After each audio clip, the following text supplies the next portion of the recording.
Slow, deep breaths. Your cortisol and adrenaline spiked, but the soft activated your hormone blockers. Nothing happened. You're alive and well.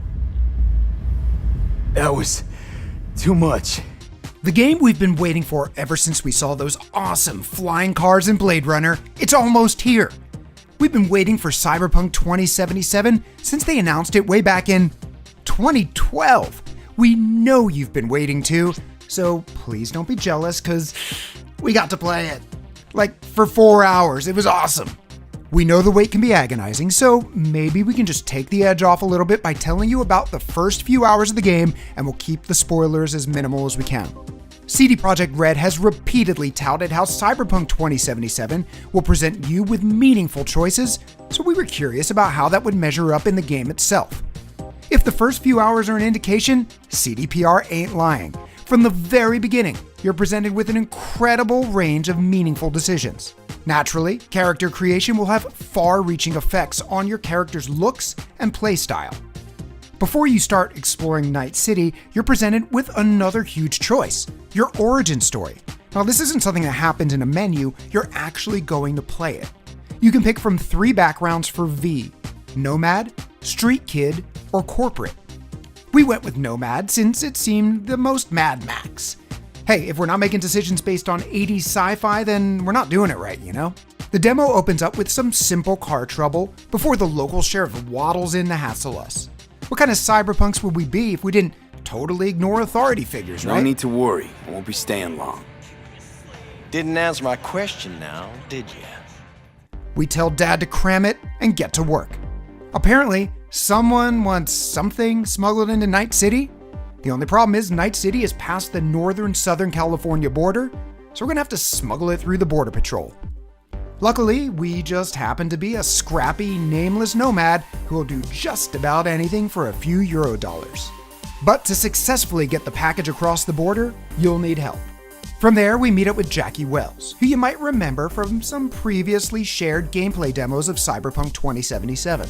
One small Border Patrol bribe later, and we get the contraband safely through the checkpoint, only apparently the bribe was too small. Stop your vehicle immediately. Let's get out of here. On it.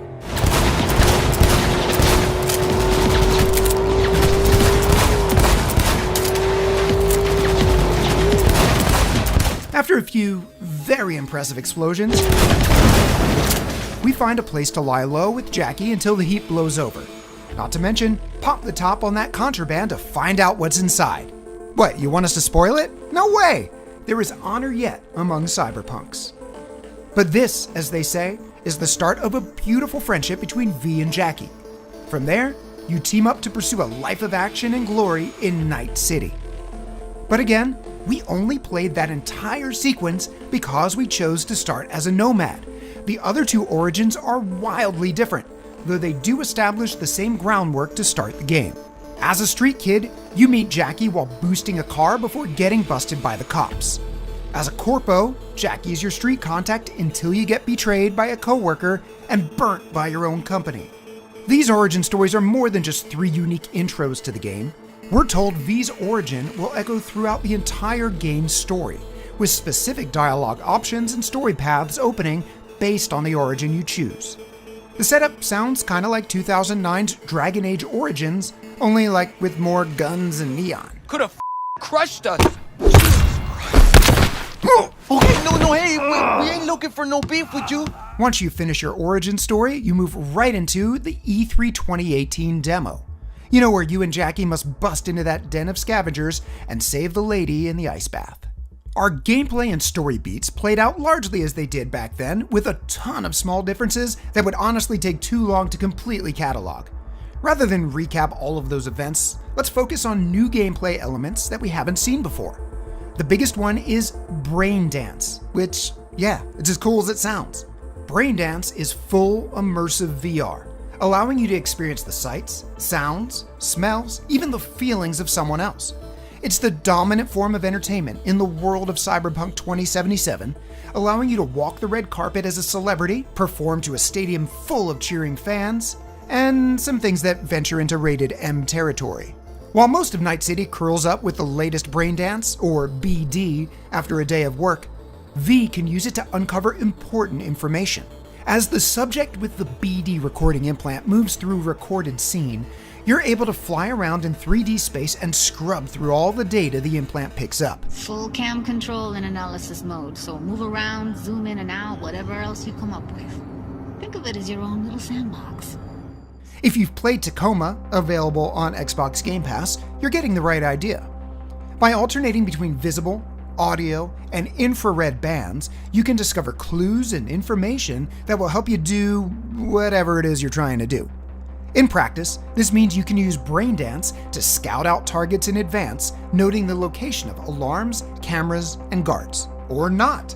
In our demo, we could have completely skipped the Braindance and moved ahead without all the information we gained. Again, it's down to player choice either way. Apart from that, there are a million tiny ways that our choices in dialogue and character build affected the way we played.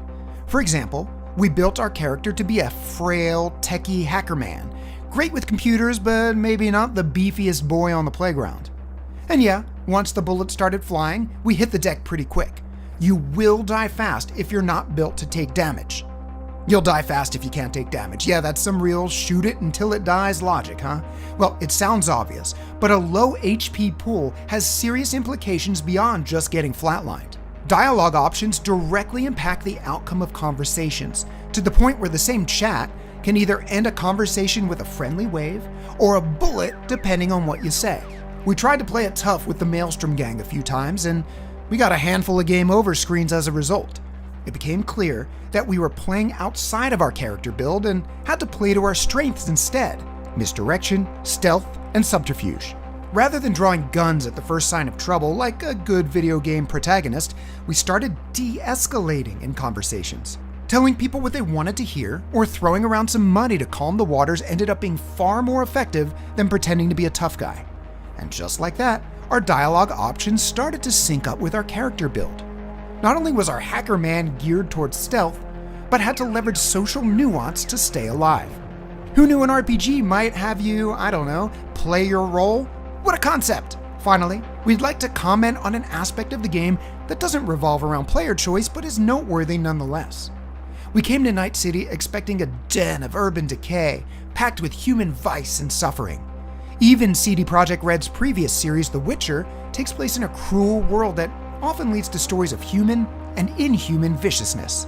So it's natural to expect something similar in Cyberpunk 2077. Even the trailer says, 2077, they voted my city the worst place to live in America. But despite that, there's an unexpected streak of human warmth and levity in the game.